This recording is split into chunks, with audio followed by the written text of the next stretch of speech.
Good evening, everyone, or good afternoon, depending on where you are. Thanks for joining us. We'll be starting in just about 1 minute. Just going to give folks a chance to join in from the waiting room. Thanks.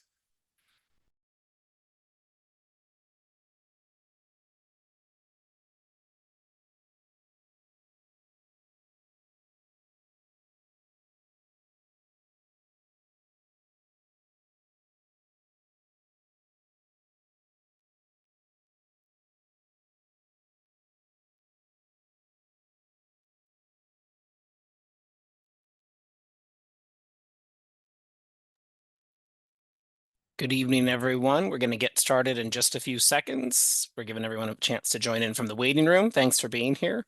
We'll start in just a second.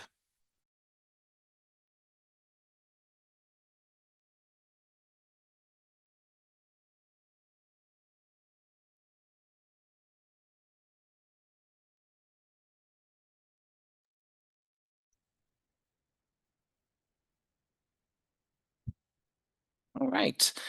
Good evening or good afternoon, everyone, and welcome. My name is Brian Silva. I'm the Vice President of Outreach here at Americans United for Separation of Church and State. I'm excited to be your host this evening at AU's signature webinar, Misusing Release Time for Religious Instruction in Public Schools, How LifeWise Exploits RTRI to Weaken Church-State Separation and Advance Christian Nationalism. If that sounds like a mouthful, it is. There's a lot for us to share about it. We're going to dive right into it. Americans United, for those who don't know, is the nation's oldest and largest organization working solely to defend the Constitution's guarantee of religious freedom for all through a separation of church and state.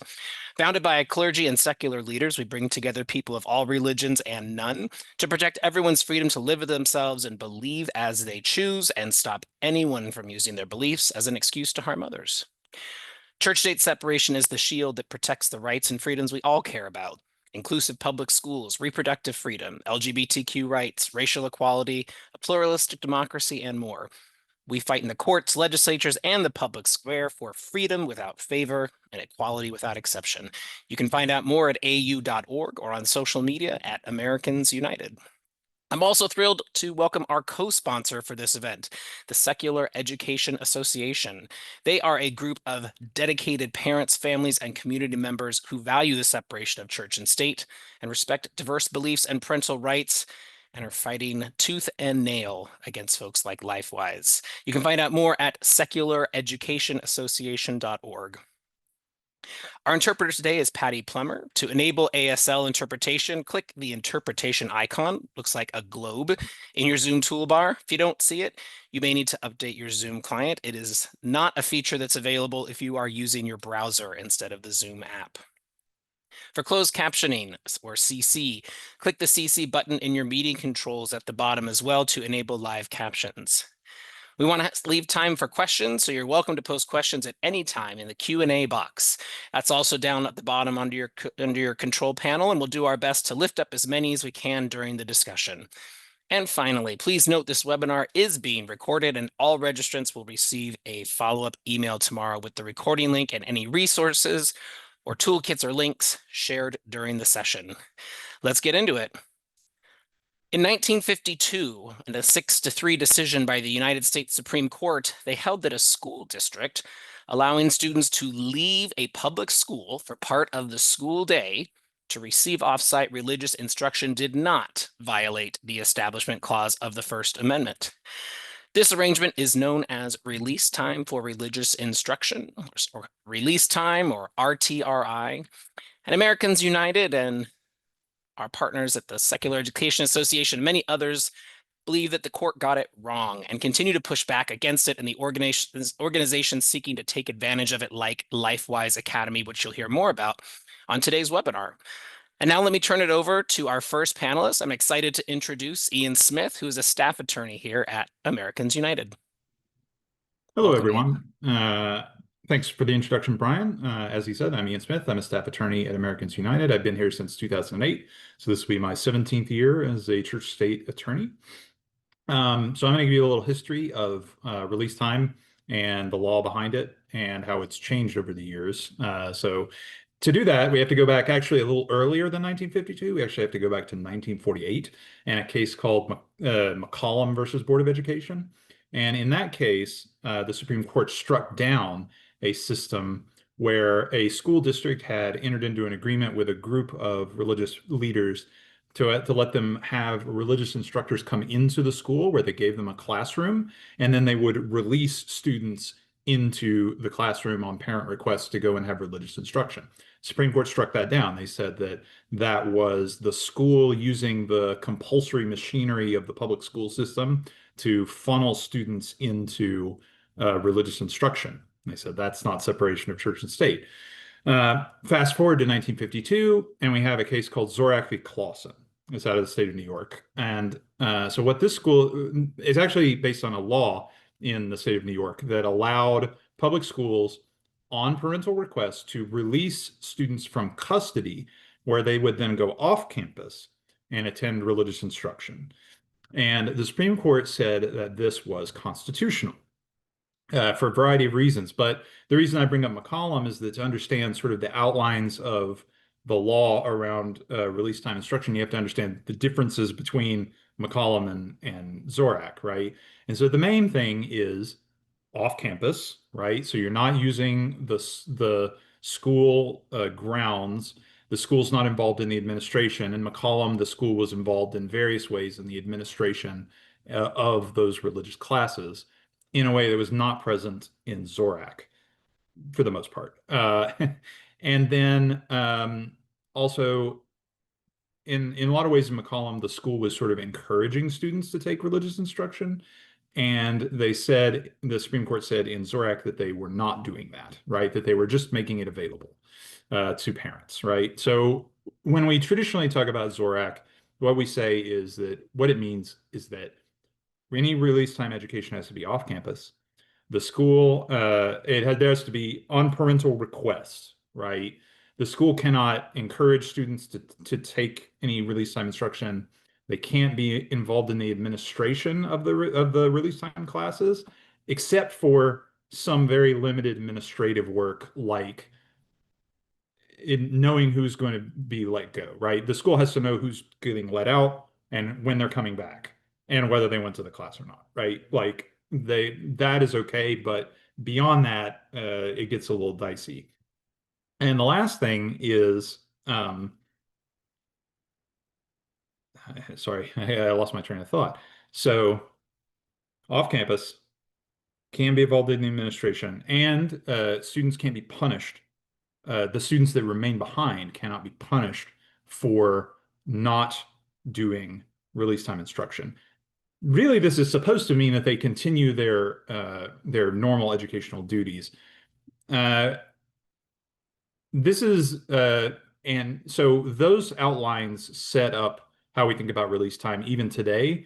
And mostly this has been the way sorry, let me back up.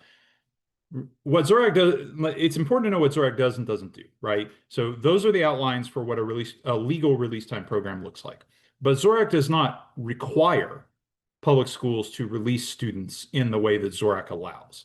This is a religious accommodation, and under Zorak, schools can make their own decision as to whether they want to release students in this way.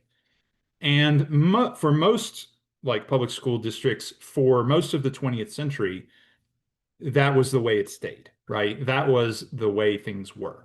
Sometimes what you'd have is you'd have a local church or some other religious organization that would start up a release time program, and they bring it to their local school district, and maybe it would get off the ground and maybe it wouldn't, right?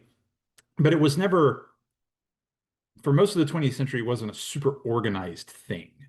That started to change though, probably right around the time I started Americans United, right? You started to see a lot more of a push in the state legislatures to mandate that schools allow release time if a parent requested it, right? So in a lot of states now, you have laws where the state tells the school district, yeah, if a parent wants their child to go to release time, you have to let them. Whereas before it had always been a school choice thing, right? The school's choice, not something that was mandated by the state. And I think that there's a lot of politicians and religious organizations that see these mandates as a way to funnel kids into religious education.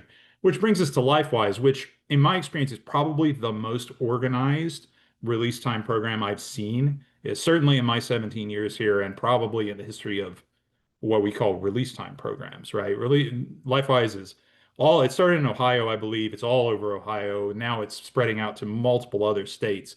And they're very involved in pushing states to try and get these mandates in place and in trying to, in trying to get into as many schools as possible. And so yeah, so we're starting to see a lot more complaints about release time and about LifeWise and other things like that, right? And so, one last thing I'll talk about before I kick it over to Brian, actually, I got a couple minutes left. Just some common violations that we see here at Americans United. So, like commonly, you will see schools allow release time to set up on like in trailers on the school campus in the parking lot. Courts have said that's not allowed, right? Because it's still on campus. It's got to be off campus. We've also sent letters to school districts that were taking kids that didn't go to the program and basically like locking them in a room and not allowing them to do anything. They didn't teach them anything. They just locked them in there, and that creates pressure on students to go to the fun activity or whatever, right? In a way that's impermissible for schools. So those are the kinds of things that we look for when we look for violations in the separation of church and state sphere for release time. I'm going to go ahead and stop now. I'm happy to answer any questions. There's certainly a lot more I can say, but I'm out of time now. So thank you all. Great. Thanks, Ian. Now we're going to pass it over to Molly Gaines, the Executive Director of Secular Education Association, and Zachary Parrish, who's the Executive Director of Operations, also at Secular Education Association. Thanks for being here. Yeah, thanks for having us. Yeah, we really appreciate it. Thanks so much. I just want to expand on one thing Ian had said. When he says LifeWise is involved in pushing these mandates across the states, I just want to make it clear they actually wrote model legislation and gave it to the National Association of Christian Lawmakers, who have then taken it to their individual states and pushed this. So when he says that they're pushing for these, I mean they literally wrote the law. So I just wanted to say that there is a clear line there that can be drawn. We've got the recording of the LifeWise representatives pitching this to the NACL, and they're not the only ones who have this model legislation. ALEC has adopted a very similar legislation. They have deep political ties to a lot of Project 2025 organizations, a lot of political think tanks, things like that. So I just wanted to mention that right off the top. Molly, you want to talk about how they got started, what LifeWise is a little bit more? Sure, absolutely. So originally, this would have started in 2018 in a small town in Ohio called Van Wert. And what it originally was a small local RTRI program, as it was meant to be, called Cross Over the Hill. And then what you see is that they bring in Joel Penton as the CEO. He is a former OSU football player, and he was already sort of doing a ministry type thing. And so they bring him in. Basically, he says, I've got to McDonald's this thing, meaning that they corporatize and they franchise and they nationalize what is supposed to be this local thing. And they start spreading this RTRI program that is built to use peer-to-peer proselytizing and peer pressure to funnel kids into not only their program, but their specific, very narrow view of Christianity, which just happens to be evangelical in flavor. So that's sort of their beginning part. We know that they're doing things a little differently than historically any other RTRI programs have done, in a way where they're using incentives to bolster enrollment, personalized invitations, food and treat parties, which for me is very upsetting because they're preying on food insecurity, right? Which a lot of our public school kids deal with every day. But also they're sending back merch, toys, trinkets. They all wear matching t-shirts on LifeWise days to go and to leave class together. So the kids that aren't going, or they're, the families that aren't having their children participate, they end up feeling this really intense pressure and this ostracization. And that obviously is an issue. And we'll get into a little more of the issues later. But Zach, do you want to sort of talk about where we got started, or how we even figured out what was going on? Sure. Yeah, so I started dealing with LifeWise myself in 2021. This is what got me started down the track. I went into my daughter's open house in second grade, and the teachers, public school teachers, gave me all of the information about LifeWise. I mean, they gave me the whole sales pitch. Of course, they said you don't have to do this. This is optional. They gave me all the informational package, the permission slips, the whole thing given to me by the school teachers, right? So I mean, that in and of itself, that is coercion and endorsement from the school, no matter how you cut it, right? The teachers shouldn't have anything to do with this. The teachers shouldn't be selling this program. So that was red flag number one. I'm like, why are the teachers telling me about this? I didn't even know what release time was. And I don't think many people do until they start dealing with something like this. Um, the thing that really threw me off though was the classroom schedule that they handed me. They had gym on Monday, art on Tuesday, uh, music class on Wednesday, and then LifeWise on Thursday or whatever it was. I don't remember the exact days, but the LifeWise was listed as part of my second graders class schedule. So I went home and I started researching because this is just red flag after red flag, right? And I emailed the school and the teachers and I said, wait a minute, my kid's not going to be going to LifeWise. What's she going to be doing, right? My second grader, who this is her first year in school because before that we had COVID shutdowns. So keep that in mind. She is just now coming into the public school system in a real way where she's actually there and in attendance. And they tell me that while the other kids are going to LifeWise, my daughter is going to be sent to an uninstructed study hall that is taking place in the gym. They put her in the gym to sit and read on the iPad and to write words down that rhyme with each other and to color completely uninstructed, right? So when we talk about kids being punished for this, I don't know what other punishment there is than doing something like that to them.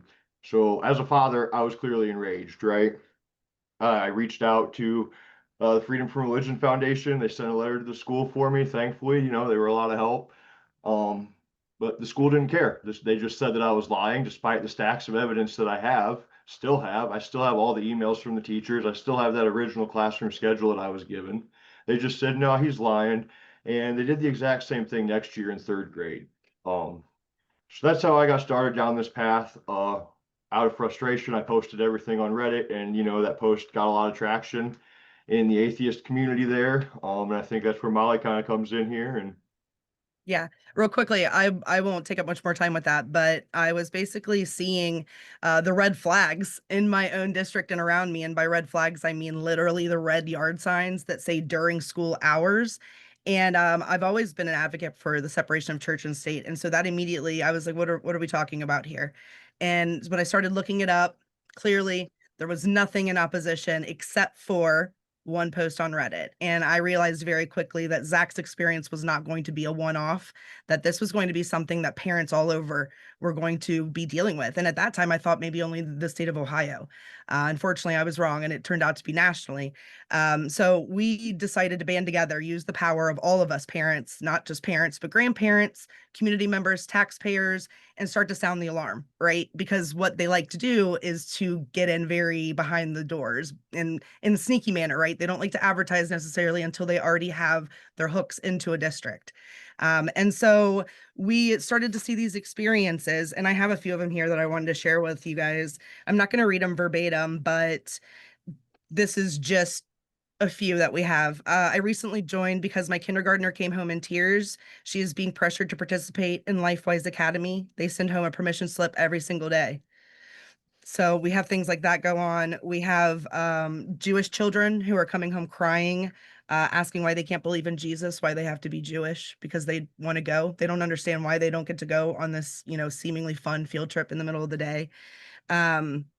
We also had people reporting that their kids are coming home crying because their friends leave school and they go and they're not allowed to.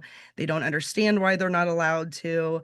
And then when the children do come back, they're being told things like, oh, you don't believe or you're a different religion, well, then you're going to burn in hell. And then so that turns into trauma and crying at home and not being able to sleep at night because they're worried about these things that their peers have told them. And so we're seeing a lot of these things happen. And it's by design because that is how they truly are converting, or not converting, but how they are funneling the kids in. And their goal is conversion, right? They say that pretty clearly across the board. They are treating our public schools as mission fields. That is their own words. And so that is very different. Please keep in mind that is so much different than what we've historically seen with RTRI. It was pockets in certain areas, and it only ever worked when the majority in that area was already one religion. And so, there wasn't a lot of pushback or diversity. And so now what they've done is they've turned it into, again, a national thing that is based more, not so much on preserving these values that already exist, but on converting children into them. And for them, it's evangelical. Zach, do you want to talk about the I think curriculum? it's important. Yeah, I think it's important to note that is specifically what the Supreme Court warned against when Yes. they were talking about these cases in McCollum and Zorak. They specifically warned against using the schools and using these programs to convert these other kids and to use the machinery of the school, like Ian said, to funnel these students into this religion. And that's exactly what LifeWise is doing. And when she gives these accounts, she gave some of the tame ones, if I'm being honest. There's a lot more accounts that are terrible. Kids getting punched, kids getting their hair cut. This isn't an accident. The argument I always get when I do a presentation, to a local community is that, well, bullying happens, right? Bullying is always going to happen. The thing is, LifeWise is teaching this us versus them by design. It is very intentional. They have a lesson called Good Kids versus Bad Kids, where they act out what a bad kid is. And part of that is the kid doesn't go to church, right? So they're directly teaching this division. Like she said, the t-shirts, that type of thing. And they're teaching the hate and they're teaching the disrespectfulness. You can look at a document that we published called Difficult Questions. It talks about things like, my parents are divorced. Is that a sin? Well, yeah, that's a sin. Of course it is. My family doesn't believe. Will I see them again in heaven? Well, no, not if they don't believe, right? So when they come home crying, they're worried that their grandparents are in hell and they're not going to see them again, right? It's this type of stuff that they're actively teaching these kids. Some of the other things they're teaching, you have to understand this, they claim to be non-denominational. Their curriculum was developed by the Southern Baptist Convention directly. And it is biblical literalism. That's the only way to describe it. Every word in the Bible is true. They're teaching that dinosaurs were on the ark. That is a lesson in their curriculum. They're teaching that the Jews killed Jesus. That is all in here, right? Because this is taking the Bible word for word. You can get into the anti-LGBTQ stuff. There's a lot of misogynist stuff in there. You have to submit to your wife, that type of thing. So it just runs the gambit of what you would expect from fundamentalist evangelicalism, right? So that's really what they're teaching these kids, even though they claim to be non-denominational and they claim this is for character education. Another term for character education is social emotional learning, which the same people supporting this program were throwing a fit about 5 years ago. And it's something that is being taught in schools. Every public school has some sort of program to help teach these character values throughout their day and throughout their curriculum. So when they say this is needed, understand that it's not. It is already being taught in schools to be a good person and to respect your peers. It's just not being done from a biblical perspective. And I think that's where the disconnect comes from a lot of times. The supporters of this program, the people involved in this program, they truly believe secularism is in and of itself a religion and that it is evil and it is an agenda being pushed on their kids, right? They don't believe in evolution. And they just think that it is indoctrination of its own, which frankly blew my mind. And I really just put the dots together a couple weeks ago when I had some opposition at a presentation. And you can see, I want to talk about their documentary here real quick. I only got a few more minutes left. They recently put out a documentary, if you want to call it that. It is a lot of revisionist history in there. One of my favorite quotes, the intellectual fall of America began on July 4th, 1776. That is directly out of the LifeWise movie, so take that for what you will. Another quote, they clipped Daniel Davidson from Counterpoints. They took a clip of him saying There's only one alternative to Christianity, and it's not secularism, it's paganism. Again, that goes back to what I was saying. They really do believe that, teaching evolution is some sort of religious indoctrination or anti-religious indoctrination, right? Uh, they had Jordan Peterson there, Kelly Shackelford, the CEO from First Liberty. First Liberty helped them write this model policy. They're deeply involved. They are a client of First Liberty. First Liberty is threatening to sue school districts who don't go along with what they say. They had somebody from the Museum of the Bible, Dr. George Barna from the Barna Foundation, the Cultural Research Center, Arizona Christian University, and John Stonestreet, president of the Colson Center for Christian Worldview. So when I say they're talking a lot of revisionist history in this documentary, they're saying things like we wouldn't have modern science without the Bible and Christianity. We wouldn't have hospitals or healthcare without Christianity. They're saying human rights and free will, like all of these things come from Christianity. It is the first 40 minutes of that documentary just talking about how everything comes from Christianity and how we need to get our kids back and how taking the Bible out of school was the worst thing that ever happened, and we've ruined a generations of kids since we've done that, and that the only fix to that is, of course, bringing the Bible back into the school day with LifeWise Academy, right? And then they also argue that, well, we're not really in the school district, so it's like pick a lane, but I won't go off on that tangent. Real quick, I just wanted to mention that the only reason that we know what their curriculum consists of is because Zach so graciously took it upon himself to publish that curriculum again, which was from the Southern Baptist Convention, their publishing house, which is Lifeway, and it is the Gospel Project. But doing that earned us a SLAP lawsuit from LifeWise, which they did lose. But it's important to remember that they would not give their curriculum to parents, to school districts, to principals, to superintendents, not even to clergy before Zach did that, before we as an organization did that. So that was a huge eye opener, right? Because now we know exactly what it is that they're teaching and what their views are, despite numerous claims of being non-denominational. Zach, did you want to talk about that now they have to allow people to review it, but in only a certain way? Just for clarity, I wouldn't say that they lost. It was settled. I would. I definitely consider it a win, but for all legal purposes, it was settled, right? There wasn't a winner or loser. But the key point of the settlement was that they had to release that curriculum for everybody to review, right? Which was the whole reason I put it up there. That's what we were fighting for. So in that sense, it absolutely was a win to us. But yeah, now it's available to review. There are restrictions on it, but the lawyers can only do so much. So yeah, It's that's how true. we know about the curriculum. It's true. So we start getting interviewed, we start getting invited to do national conferences, things like that, start gaining ground, growing in size. We have over 12,000 members from all over the country in Secular Education Association. And so we have sort of morphed into not only LifeWise, but all of these things because there are so many attacks. It's a multifaceted attack on the public school day. So we start tracking legislation and we're looking at things like RTRI bills, obviously, but also success sequence bills, Charlie Kirk or religious curriculum bills, 10 Commandment chaplains, anything else that intersects with the secularism of K through 12 in our public schools. And so far, we have been successful in doing that with, as like a truly grassroots organization from nothing at all. So, we've staged protests, we've done awareness campaigns, we've released internal documents that have really shined a light on things that LifeWise is really doing that they wouldn't necessarily want the public to be so aware of that they are now or that they can be if they visit our website. But we discuss their curriculums and we're bringing people together from all over the country so that they can connect with people in their state and then dial it down even further locally, because that is where it really needs to be fought and to be pushed back on and to be observed and for them to be accountable, right, as at the local level. So we're just trying to give some tools and some things that we didn't have when we started this fight to make this easier for anyone else that is coming into contact with them. The other thing I would just want to add to that real quick is that we also provide a place for people who are going through what I went through in 2021, because when I was looking around, there was no network of support. There was no community where I could bring this to and talk about it and have people join up in the fight with me. So, a big part of what we do is provide that for people. There are teachers who can't speak up on these issues because they're worried about losing their jobs. There are administrators who don't like what they're seeing but can't push back against this because they're worried. Even parents don't want to be singled out in their school and their community. So we provide a voice for those people.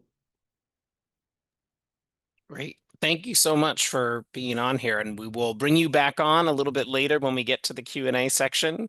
But for now, we're going to invite John Sutton, who's the Vice President of the Kentucky chapter of Americans United, because it is not all doom and gloom. We can fight back, and we've had success fighting back. And Zach and Molly started to talk about that a little bit. But John, I want to turn it over to you to share kind of the personal experience you've had with them, and then we'll move on to Q&A. Thanks for being here. Well, thank you. Actually, so what I'm going to do is, I think the best way to do this, I'm going to start out talking to you a little bit about the success we had in Oldham County, Kentucky, and how we went about doing that from an organizational standpoint and how we pushed back. And then I'll kind of finalize with some thoughts on, ways to actually push back and action steps. So let's talk about the stage, sort of what happened in Oldham County here in Kentucky. First of all, it's important to know that we are a solid red county. We're about 70% of voters voted for our current president. It's a very conservative county. And we also had fairly solid information that at least 2 of the 5 school board members were strongly sympathetic towards LifeWise Academy. So we started out kind of in a tough place. But it's also important to understand that when we found out about LifeWise Academy and their attempt to get into our schools, they were already at step 8 out of their 10-step program of gaining access to the kids and to the schools. So we were already behind the power curve, because one thing that LifeWise is very good at is keeping things quiet until they are already at somewhere around step 7 or 8. So between August 6th, when LifeWise was actually brought to our attention, and August 25th, which was the actual first public airing of LifeWise, and when I say we, I'm talking about as in Americans United, the Kentucky chapter. We partner with Kentucky Citizens for Democracy, a local group of Oldham County activists, and the Freedom from Religion Foundation Kentucky to form a coalition to inform and educate the community about the concerns, risks, and dangers of LifeWise Academy. Leading up to that first school board meeting on August 25th, we got together and started spreading the word about LifeWise, and we did that via Facebook groups. One of them actually has just under 17,000 members, which is actually pretty good for the community and the size of Oldham County. We also had personal contact with educators, school administrators, and board members. We've actually reached out and talked to them individually. In fact, one of the school board members plays football with my grandson, so it was an opportunity to sort of make that connection. To prepare for that August 25th school board meeting, we actually worked to ensure that at the meeting, we had speakers in place that would address LifeWise issues from all aspects, including classroom disruptions, school day disruptions, negative peer pressure, as well as concerns and stories from parents, along with members of the clergy who were against LifeWise. We wanted to go into this meeting, into the school board meeting, knowing that we were going to get a message across. So we actually enlisted people that we knew were going to cover specific topics within that school board meeting. We also made sure that one of us, in this case it happened to be me, was the very first person at the school board meeting. I got there like an hour and a half early. Wanted to make sure that I was the first on the speakers list to set the tone for what our position was, and to also set the tone for the speakers that would follow.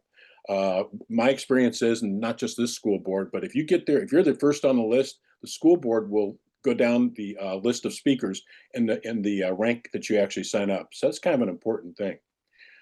At that meeting, despite LifeWise having a significant number of people, and when I say a significant number of people, they bring people in from other areas that were LifeWise, because there's not that many literally here in this county yet.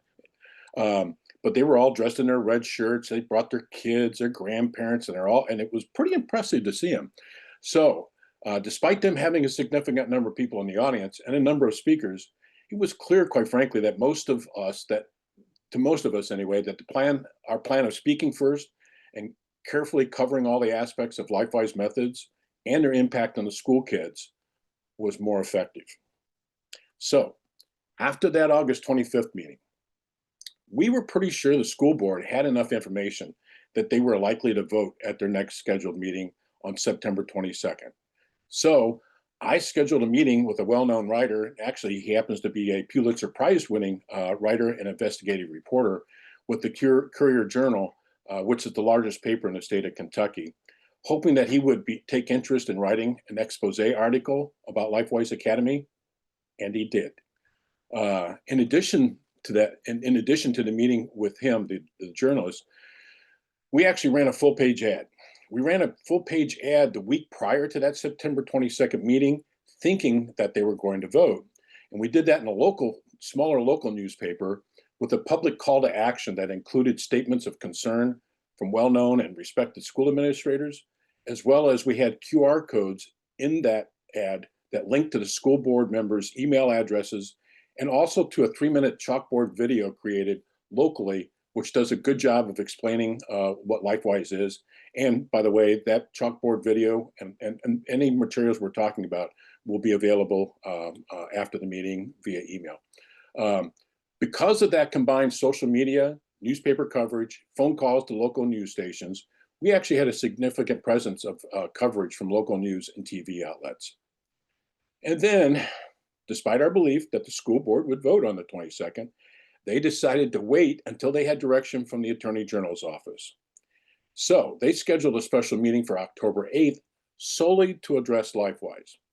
At that meeting, there were no public comments because by then they figured they had enough information. So they didn't allow any public comments. And it was really clear, very clear from each of the board members, they communicated strongly that they had gotten hundreds of emails and voicemails expressing concern about LifeWise from the community.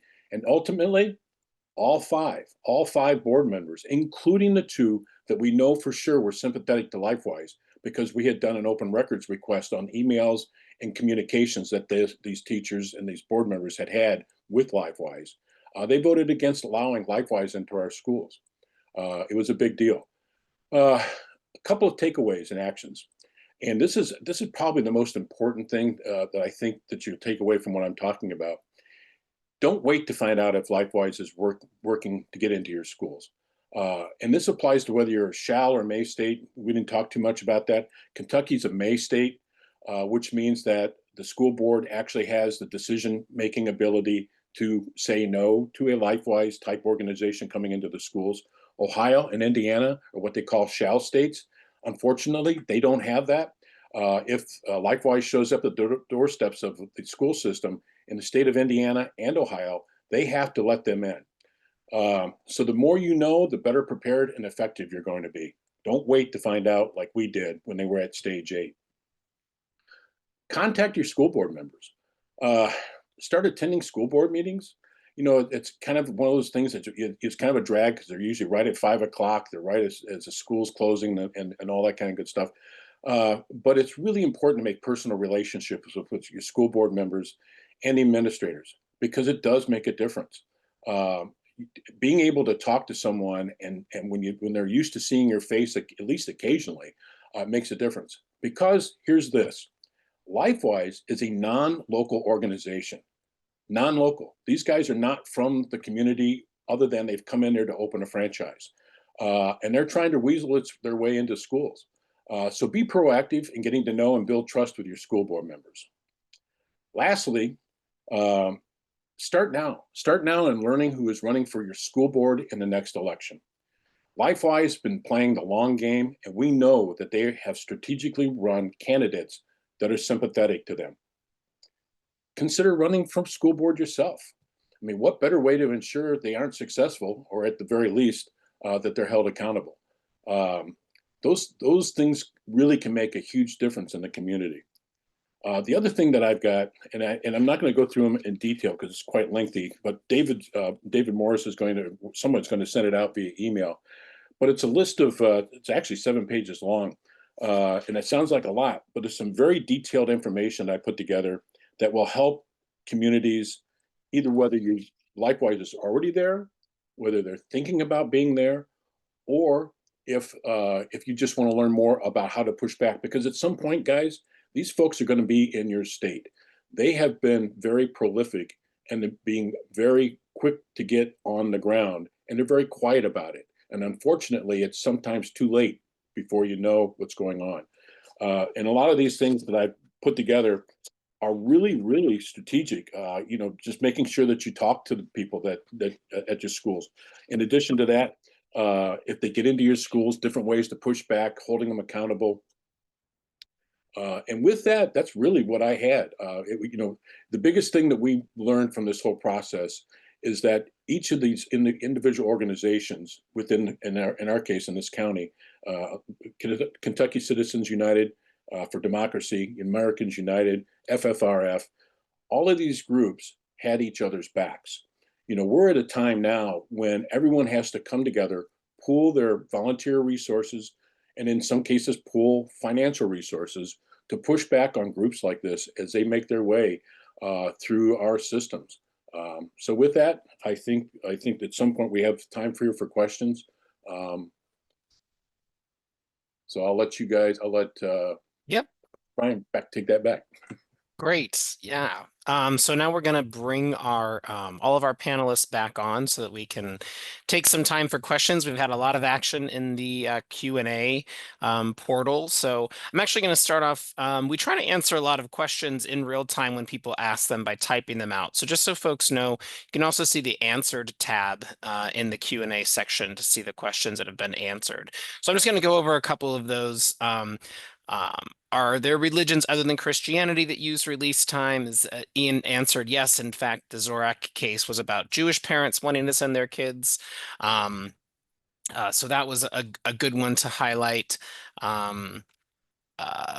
Also for Ian, given those common violations, what can happen once they occur? And Ian dropped American United's report a violation link into there, and we'll get that posted into the chat as well.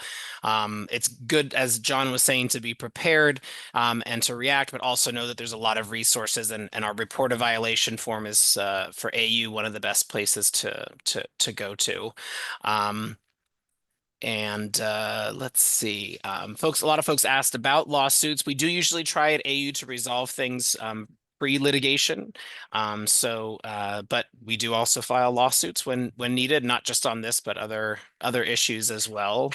The name of the documentary was called Off School Property: Solving the Separation of Church and State.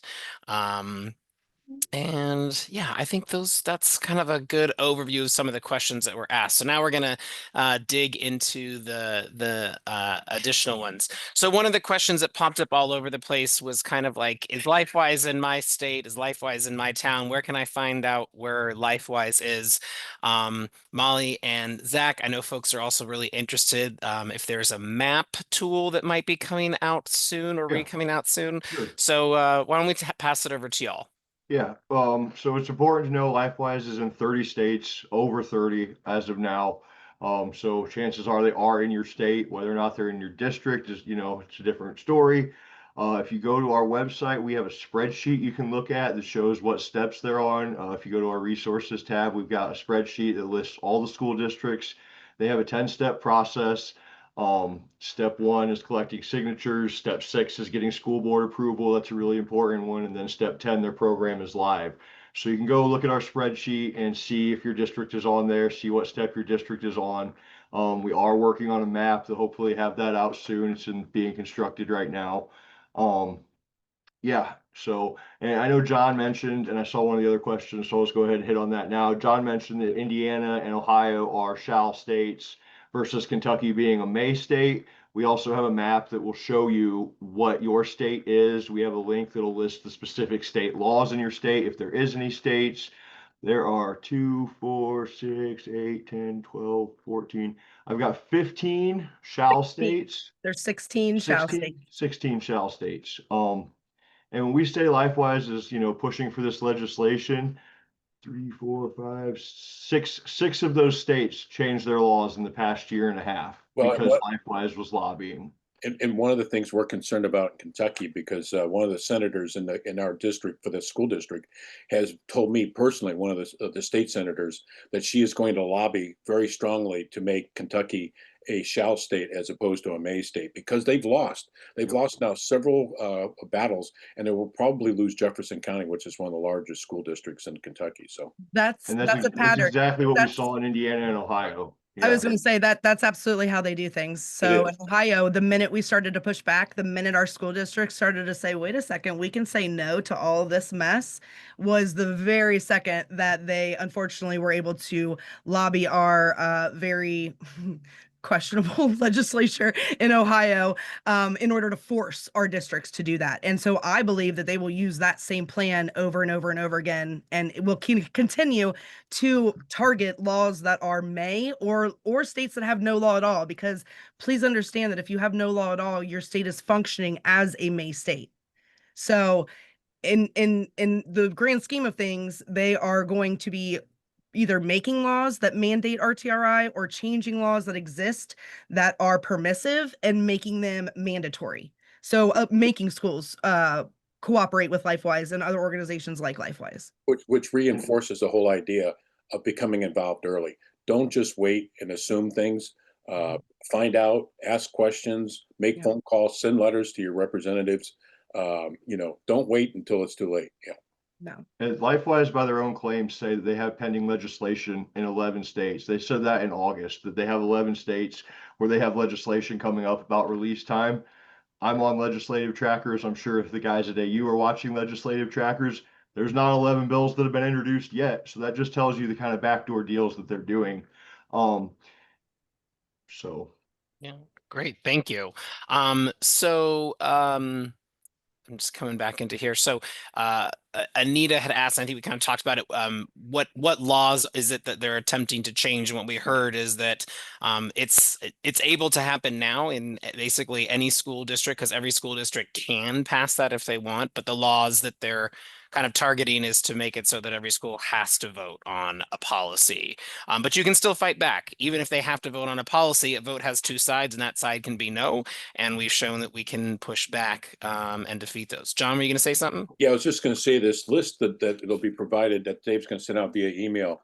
Actually, it gives some very detailed steps in there on how to push for and get the proper kind of restrictions in place. If you can't stop them, you can at least govern, or you can at least sort of control what they do in the schools.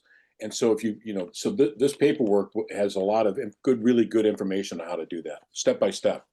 I gotta correct you there, Brian, too. I don't want to, but the law is different in every state, and it's not always that a board has to vote. It is that these schools have to cooperate in Indiana. That's what Indiana law says. That question came from Kentucky. That was Anita. She's actually from Kentucky. Yeah. And I also just want to expand these law changes they're pushing for don't stop at just mandating this to shall. There is language in these laws that are very, very clearly trying to overturn the precedent set forth in Zorak. They're saying that they want to be in school buildings if other programs are allowed in buildings. They're saying they want school funding if other programs are allowed school funding. So, the may shall thing is kind of where it starts, but that's not where it stops. No, they're very much pushing for equal access and based on equal access laws. So I want to throw I want to throw a question next over to Ian. Ian, there's a question about the current U.S. Supreme Court and if there are any related cases bubbling up either up to at the court or bubbling up through the court that folks should be aware of or concerned about, specifically related to these types of programs. There are not right now. Believe it or not, there haven't been, as far as I know, any other release time cases that have gone to the Supreme Court level since Zorak. And part of that was because of the sporadic nature that we've talked about, right? But like it feels like with all these states going to the more shall language and with the organization of LifeWise, it might be something that does end up there eventually, but right now there isn't. And one thing we need to talk about that's really important. We can be very upset, and it puts my hair on fire, that sort of thing that they're teaching the kids. But the battle at the school district level, at the school board at the level, is not a battle about what their beliefs are.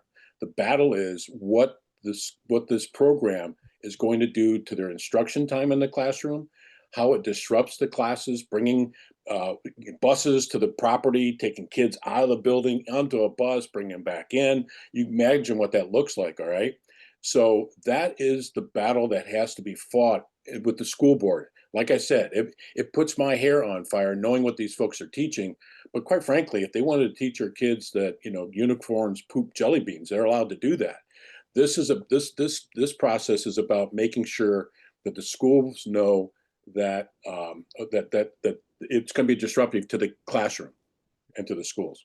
Yeah, and just real quickly to add on to that is, it's basically a know your audience situation, right? At the school board, they are going to be worried about liability, the money, the interruption of the other kids' education. There are things that they're going to be concerned about. If you're talking about raising awareness in your community, you may want to talk about what kind of religion it is.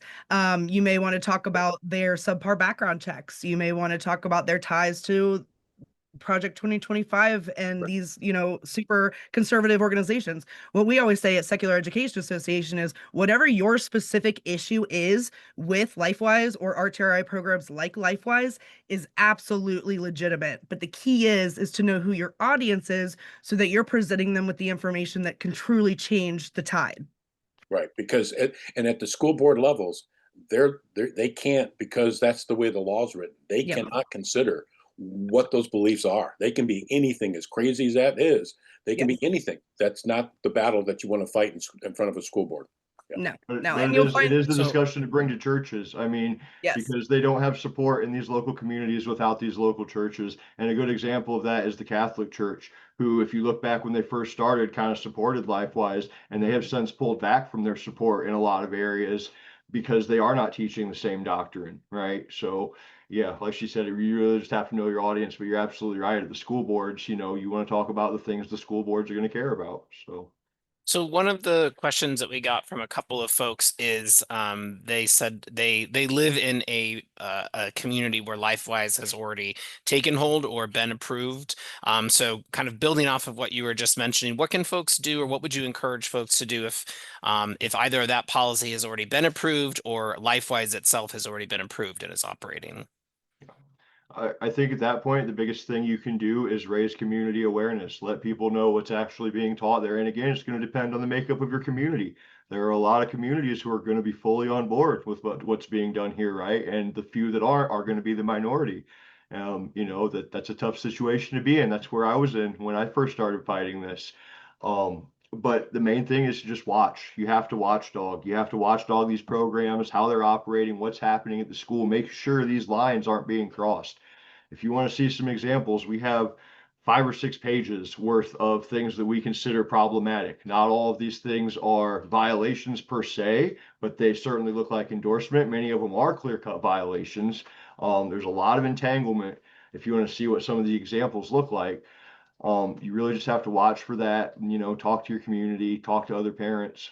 I think one of the things that's really effective is if you just put a seed of doubt into anyone's head, right? So for me and my community is very slated to sort of be on board with this sort of thing. But because I was able to come in earlier than, your average person and say, listen, here are all the issues that sort of make this problematic and unsafe, and a liability and sort of scary for parents. These were the things that sort of turned the tide in my community, was just the idea that it could be unsafe. And truly it is, because these aren't closed campuses. They're not doing the same level of background checks that your public schools are and are required to do, usually by state law.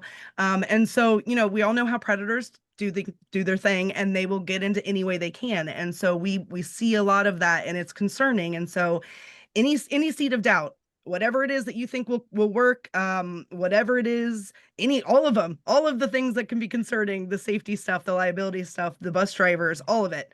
If you can put a seed of doubt into your community, you can sort of hedge the tide against like, oh, everybody jumping on board and it's a great thing. You put doubt into people's mind and they will run with it. But here's it, going to Brian's question about, once they're there, what can you do? One of the very effective things is actually using the open records requests. You can find out exactly what's going on internally. You can find out what kind of, if they're breaking any of those, those rules that apply to them. But once they're in the school, there are things that you can do to hold them accountable and bring to light things that they are doing that are against the law or against what the rules are. So that's the battle that you have to fight. And there's nothing wrong. I have to tell you, we submitted a lot of open records requests. Yeah. It made them squir It made the school system, especially the people that were for LifeWise, it made them squirm a little bit because they knew we were watching. That's the Yeah, important. we just put together actually a public records request guide for every state that is tailored for LifeWise and for RTRI. So we'll give that to you guys as well. But you can actually go in and it gives you your state and the state law that corresponds with it, and then some keywords, and we give you sort of some direction. But John's absolutely right. That is one of your most powerful weapons, and we always suggest that you use it. And it can uncover all sorts of things, especially if your school isn't necessarily wanting to be forthcoming or wanting to be cooperative with you and your concerns about constitutional violations and things like that. So Some of the best evidence we have has come from public records requests too. And I just want to add real quick, it's not just watchdogging the schools themselves. Know who is involved with these programs, know who your directors are, who your volunteers are, what churches they are going to, because we have a dozen examples of predators who have been outed by their local community working in tangent with this program, being at a church this program takes kids to, right? And we would never know that if it weren't for local community members paying attention to who is involved in these programs. Yep. Yep, absolutely. So just keep an eye on your school board minutes. That's a big thing. A lot of times they will come to the school board, even if they don't need their approval in your state. And a lot of this is going to come down to state law, which we have guides on as well. But it's just a matter of understanding what you can do. Like in Ohio, for example, if we're mandated to allow them, but a lot of our schools have started to make all of our classes core so that LifeWise is only able to do things during lunch and recess. So there are workarounds that can be done that are absolutely legally sound and are made, to really guardrail and protect the kids that aren't participating in LifeWise and to protect the neutrality of the public school. And Molly, correct me if I'm wrong, but is there some sort of statistic about kind of what happens to a program like LifeWise when they're forced to only offer the kids, things like PE or recess to leave and not out of core? I think folks would appreciate hearing that as a good strategy. Yeah, absolutely. So, and every kid wants to miss class, right? And so when they're going during specials time, when they're going during gym or lab or computer tech or art or whatever, they see there's this huge jump in enrollment because those kids want to get out of class. And of course, again, like we talked about, LifeWise is making it a party. They're making it more exciting than it ever has been to leave school for RTRI. And so they really drive that home. And then when the school or the district makes it so that they can only go during lunch and recess, we see like a 50% drop. Like it is a huge drop in enrollment because kids don't want to miss lunch and recess. So a lot of these things, these workarounds are absolutely effective if, like John said, or like Brian said, you cannot get them out completely, or if it's already mandated in your state. That does not mean all hope is lost. We absolutely have some sort of plan and direction for that as well, because that's Ohio, that's where we started, and that's where all of this started. And so it really gave us a really good roadmap for that. Ian, we've got a couple of questions in the Q&A about, reusing the report of violation form, both for folks, on the call, but also all the ones that we've been collecting. And I know that Secular Association also has been. Are those, able to be used in any sort of like long-term holistic way, or is it really about just kind of being able to support and help people because of the court cases that have already been passed, to be able to help them in their individual situation? So generally speaking, our reported violation form and any kind of, when you're talking about the law, right, and you're talking about it from a litigation side and not like a policy side, right, you're talking about individual situations, because any kind of lawsuit or violation is heavily dependent upon the facts of the situation I'm looking at the moment, right? So like the reported violation form would more be for, I am experiencing X, Y, and Z. Here it is. Can you help me? That's best. We do have a policy department, and they do keep an eye out for these laws, and they do lobby against them, right? So we're working on it from the policy side too. And through webinars like this, our outreach and community development people are helping to try and give people resources that they can use. But the reported violation form is specifically for, I have a problem. Is this a violation? Can you help? And we're just archiving it because we can't sue anybody, but we will archive it all so that the community can see what's going on. Great. No, thank you. We've got time for one last question, and that is we've talked a lot about LifeWise, but just wanted to ask if there's been encounters or experience with any other, the same or similar programs. A couple of names that different people popped up, Hillside College Activity, Hellions Academy. Are there any others? We don't want to dig into the details, we don't have time, but are there other names that folks might or should be kind of on the lookout for? I'm Zach, not aware of any. I was going to Yeah. say, We've got a document out. With all of the ones that we're aware of. Let me pull it up here if because you're there aware, if are a you're lot. aware of anyone, feel free to contact us and we'll start digging in. Again, That's great. these traditionally were local, right? They're just in like a city, in a town, in a village. Maybe it had grown by like a tri-state area. That is the biggest you'd ever seen before. LifeWise is the first of its kind to really do this nationally and to really try to butt their way into every single kind of community and religion and diversity, like a mix versus what it was traditionally used as and was just in areas where that was already the powerhouse, like I said. So There's we have Bible to School. We've got about 25 of them, so I'm not going to list them all. no, Bible to School is a big one. School Ministries is a big one. And yeah, like she was saying, it really just depends on your local. A lot of these are state by state, area by area. Not many of them are national. No, and we expect there to be people that follow in LifeWise's footsteps, and we already see a lot of them starting to take little bits and pieces of LifeWise's plan and implement it for themselves, and that they are growing. We don't know what will happen with them when they start encroaching on each other's territory. We don't care. The point is that they are taking cues from LifeWise, and so there will continue to be more, and that's why there will continue to be a need for not only us as grassroots watchdogs, but also national watchdogs, and for all of us to work together, right? Because this is going to be an ongoing fight, and it's, again, not just RTRI, it's all of it, plus now this huge RTRI thing that we're seeing. And I only expect it to get worse before we're able to get it better, unfortunately. So it's one of those things that awareness is really key right now. Go ahead. LifeWise is at the forefront. They're like the McDonald's. Yeah. That's exactly. And then you're going to see Wendy's and Burger Kings popping up of the religious thing. Nailed it. Yeah. And the other big Well, I part think- is if you let one in, you have to let them all in, and then our schools are becoming a battleground for religion. Right. And that's why we really don't, as an organization, we, Secular Education Association, we do not support any kind of RTRI program. There's a case to be made for those that are historically functioning well within the law and haven't been disruptive. But there'd be a way to grandfather them in. What we're seeing now is a bastardization of that law. And worse than it was ever, right? Which I already think it was bad law to begin with.